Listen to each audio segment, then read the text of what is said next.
这期视频分享富国岛机场的小攻略，然后跟我一起飞福之名，一落地就直奔本地人的海鲜大排档，再来一碗料多多的传统蟹汤粉，看看福之名的物价到底如何。专门吃蜗牛的店，我是带你旅行惯吃的文文，记得订阅，开启小铃铛哦。Hello， 大家，我是文文，这是我们在富国岛玩的最后一天，我们在富国岛上待了起码将近15天了吧，然后每天都下雨。这个雨季来富国岛上玩跟旱季真的是就像别人说的是两个世界，因为雨季的海水浪很大，而且不是蔚蓝，而是灰灰绿绿蛮浑浊的，尤其对于有一些要预约海边餐厅看夕阳的，非常的不友好，都跟开盲盒一样。富国岛这边的雨季呢，也比我想象中的要潮湿，尤其是房间，如果是住低楼层的房间的话，都会比较潮湿。我们住的这个都喜公主呢，它是有免费的接驳巴士到机场的，一会儿我们要坐它的接驳巴士去机场。Thank you， 拜拜。在我们要去值机了。富国岛机场很小，第一步找相应的航空公司柜台，托运行李，换登机牌。它这边呢是国际跟国内航空是混在一起值机的，所以没有2个航站楼，直接进来就好了，在你对应的航空公司。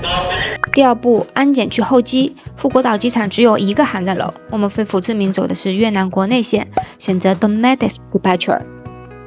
因为中国护照持有的是令旨签，在国内线安检前也要检查令旨签，主要是检查签证类型，不是过海关。因为中国护照去福之名办理的是全越南通行的电子签证，令旨签上是EV标识，而不是 DL 标识。过了安检就进入越南国内线候机了。但是有一点我要说一下，就次序太乱了，在检查机票那个工作人员呢，他就没有说截留一下，而是不断的往里放人，所以就会产生插队的现象。就只要你前面有空隙，后面人就插上来了，没有工作人员去维护一下这个排队的次序。富国岛到福之名没有延误的话，飞行的时间大约是1小时左右。我们到达福之名啦。富国岛飞福之名是越南国内航线，不需要过海关和盖章。福之名的机场叫新山一，订票的时候我还问他说，我们去新山干嘛？我要去金波，我要去吃榴莲了吗？结果看呀，福之名新山一。福之名机场的婉约车上车点在机场对面的大楼。Grab 的停车点、接人点是在这栋楼。从海岛飞回城市，第一感觉就是人真的多啊，摩托车也多。这里不像富国岛那样梦幻，度假感拉满，更像是新旧交错在一起，看起来有点乱，但这可能才是越南最真实的生活。Hello， 我们今天住福之名的公寓，这个公寓名字呢叫 Way Home， 它在 Landmark 区域。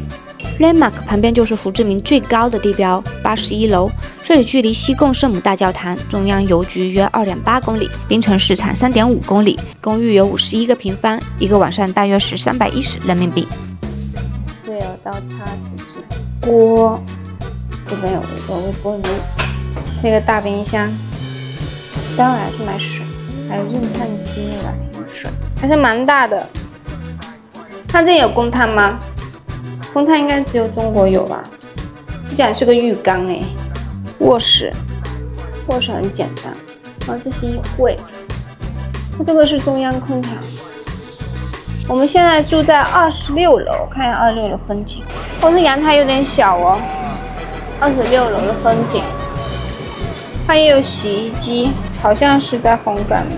这边有晾衣服的架子。你们觉得今天这套公寓如何呢？我还是挺满意的，比较简洁一些，至少它不是那么潮湿。我们现在出去吃饭，找吃的，肚子饿了。走。我们公寓楼下就有便利店，这边有711哦。越南的斑马线是直接没有红绿灯，太为难行人了。肚子太饿了，我已经走不动了，逐渐丧失生命力。我觉得这牌子很像是韩国的。因为它太香了，把我吸引来了。再点个炸鸡可以。是韩式的。也是 one combo。再来是冬阴功的，你看。刚以为这个店是韩国的呢，非常像。这个呢是日本的牌子。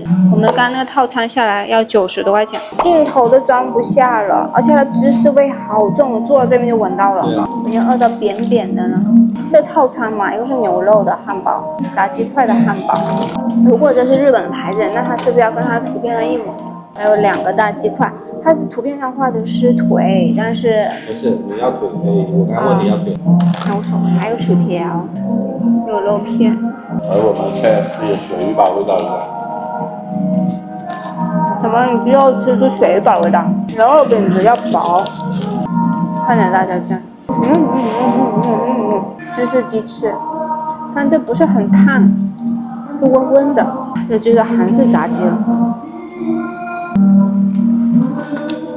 哇，这芝士味奶奶的，非常浓芝士味，它是酸甜的。一下脱骨，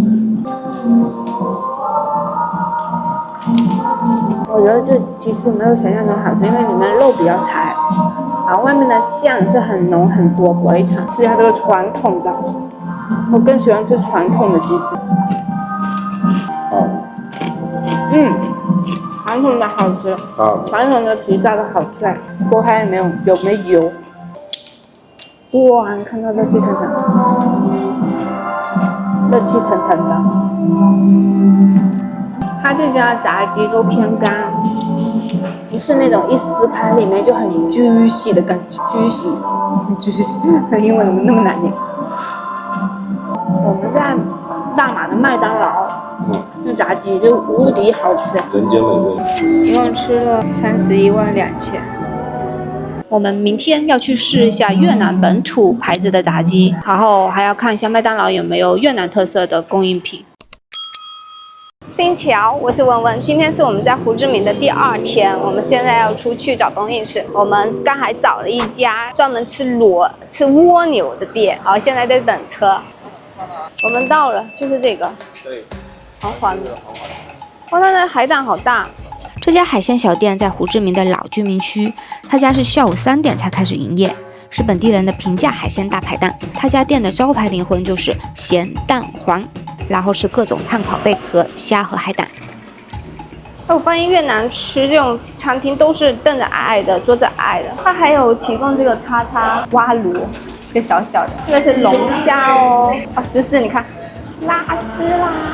它是一只龙虾吗？对呀，一只龙虾切了2边。对。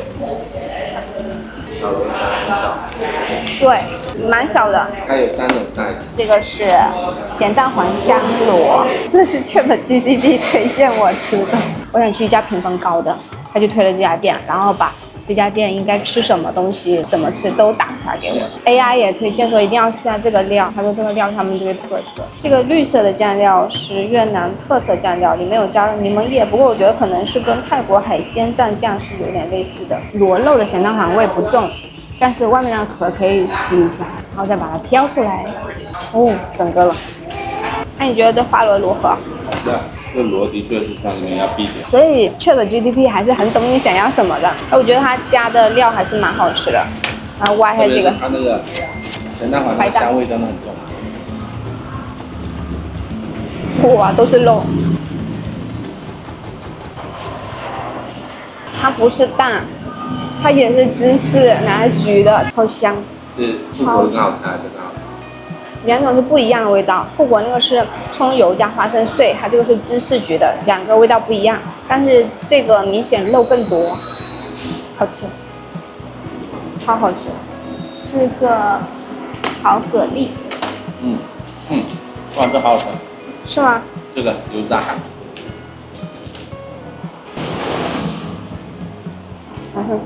这种 barbecue 的烤法就是他们越南经常烤的，葱油加花生酱，就是很费手啊。这个是什么？这个看着有点大哦，泰式酱料烤的吧？金桔酱。金桔酱。又是那个海鲜粉的调料味道，辣椒、柠檬、味精、糖、鱼露。哇，这么大的触手有点硬，咬不动。目前为止吃到的菜都很好吃，这边的海鲜很多都是跟油炸一起炒。这油炸咯吱咯吱的响。哇，这螺其实有点大个哦，看这个黄，全边。这好像是蛏子吧，它直接肉是挑出来的，而且是用玉米来炒的。试一下黑胡椒酱，这道玉米炒的，我觉得，因为它已经把螺肉完了，我觉得有点偏硬。太酸了。最好吃的还是咸蛋黄花螺，就我从来没有吃过这种炒法的。蛤蜊汤，不会酸。泰国的味道非常泰，但是它很甜，它这个汤不能直接生喝，太甜了，只能吃它蛤蜊。它这边香茅跟泰式还是不一样的，就像是我们在钓鱿鱼晚上吃的嘛，它是清汤香茅汤，这种就是泰式的，太甜了。我记得以前在芽庄吃这个小龙虾很甜。还在讲。我以前来胡志明来了4天嘛，每天都吃货。我突然很怀念在沙捞越吃的咸蛋黄炒蟹了。你看，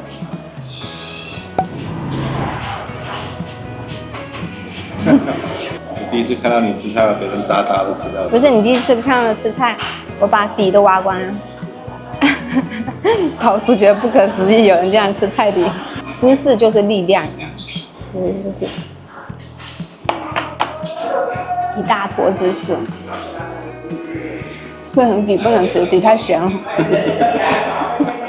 我们这一餐呢吃了52万2，就大家菜单还是要看一下，因为我们本来是烤了2个海胆嘛，但是它只上了1个，漏上了。大家都说海鲜很贵，但是越南是不太可以。蜗牛很便宜，海鲜很贵，蜗牛很便宜。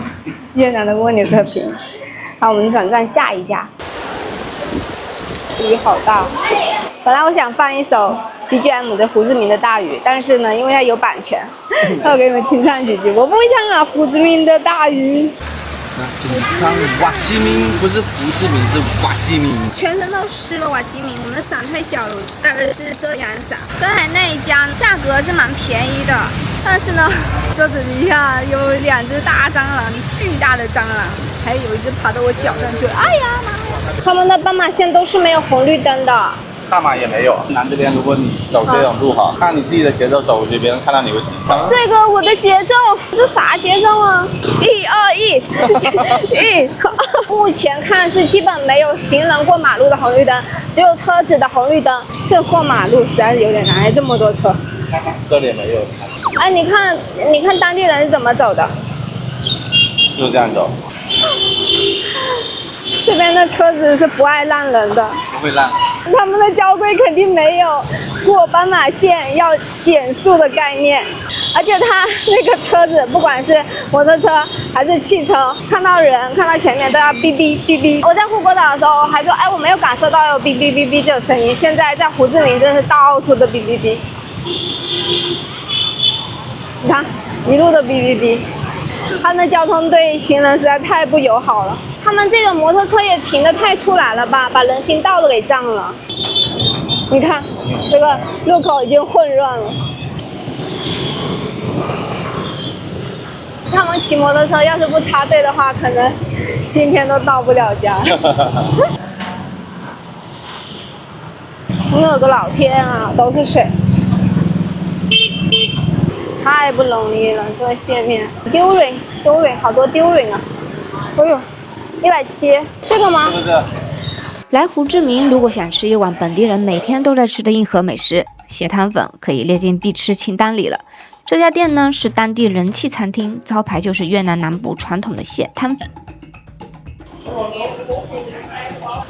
菜单在墙上。汤头是这种沉沉的螃蟹色，一看就知道熬了很久，可以闻到浓郁的海鲜味。汤里有一个大猪脚，然后有虾，有茶和 Thank you， 它是配的，是不是？2000。还有油条，他们叫青春饼，它这上面有这些料。汤比较浓稠，汤头是用蟹壳、虾头与猪骨高汤一起熬煮，味道比较重哦。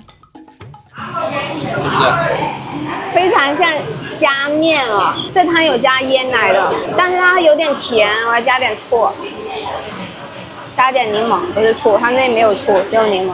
我的雨水就从我头上淋，完了，我涂了发际线粉，待会儿会不会全部黑黑的汤水流下来？鱼露辣椒，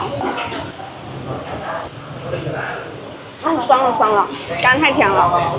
它这个汤跟冰城虾面的汤好像，简直一模一样，但是它没有冰城虾面那么浓郁。对。然后它加了柠檬以后，又有点像那个老虎的那个乐沙，拉萨，又有点那种味道。阿桑拉萨，这个也是猪肉，这个应该是蟹肉饼。粉条，蟹汤粉用的是米粉、木薯粉混合制作的粗粉条，还有个鹌鹑蛋。他们这个粉就是自己店里有机器做出来的，我刚刚看他们在弄粉。它这个虾是把壳已经剥好的了。我觉得胡志明好像特别喜欢吃蟹，各种蟹。蟹黄。蟹黄吗？里面有蟹黄吗？有蟹肉哎，有好多蟹肉啊！这个汤是用虾跟蟹壳汤来调的，猪脚带皮的。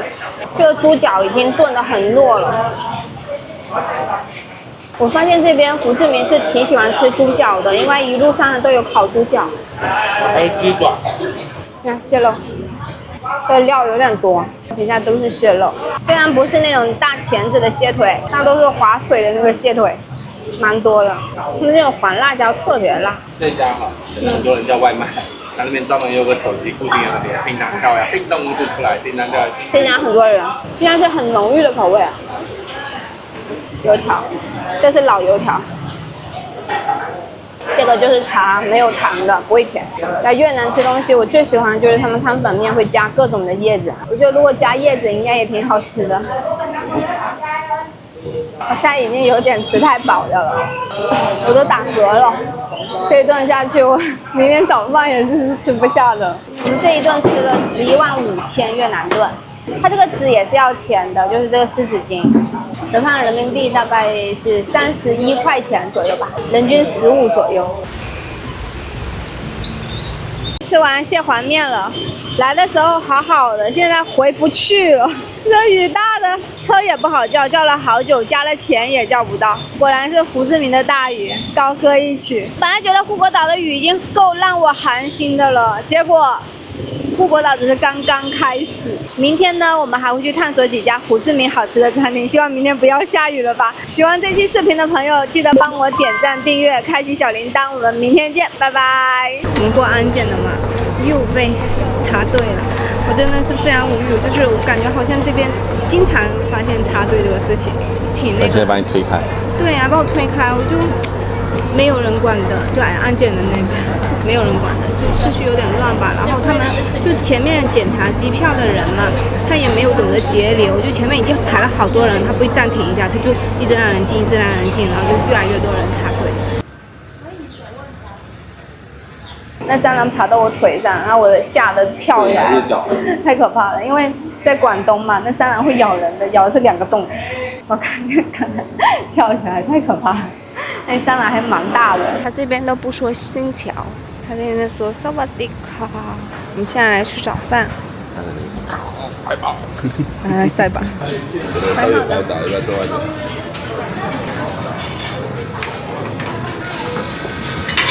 它的自制法棍。1片够了。1片够。我要吃donut，白色的。要知道吗？不要不好吃。我拿过去了。